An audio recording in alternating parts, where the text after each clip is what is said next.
ka san bashi dan da goyi waka ma baya so a jayi zancen banza ne. In dai ne waka aji ne ke so ai. Kuma na duma da yin taksi sai yanzu ya samu. Wallahi ni ban san an yi ba. Na duma da shi yanzu ya same ta ba sabuwar waka ta bace. Amma a shirye ke karɓo duk kalubalen da zan karba akan wannan.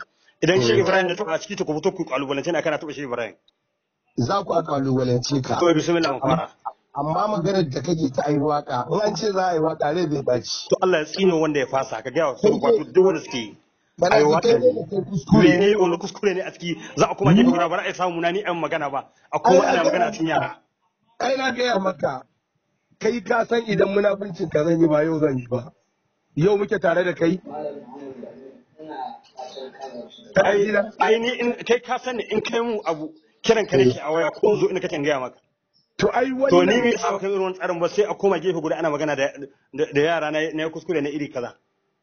Me na faɗa a cikin wanda ya zama kuskure ni ma da isa ne za a kulle ni na ni ma mai isa ne za a kulle ni in ta kama a kulle ka sai a kulle ka to Allah ya tsina wannan ya fasa ni ba zan tsire maka ba in ni kace ai ba idan kai da kulle bismillah malam Jamilu su wanda suke sani za su yi kullewar ko gidan malam yaran da suka wa mai dubin isar in sun isa su dawo kaina ka san kuskuren da kai gaya mu me yasa za ka faɗi cewar wai in an faɗi shugaban halitta ba a yi wa mutum komai amma ba faɗi shugaban sa zuwa na lika mutum kuɗi to ƙarya nake ba a yi wannan da'irar ba a yi ƙarya nake yi yanzu wannan hurumin jala ne ka kawo to kuma ko kawo na gyara yanzu kan ke faruwa abun mamaki ba malam Bashir yanzu tun da wannan baitin shine baitin da ne a cikin baitin akwai abin da ya fi wannan karanta ana cewa shi Ibrahim Allah tun da mutum da kai gaba wajen faɗa. Kai ne ce ka faɗa ko ba a faɗa?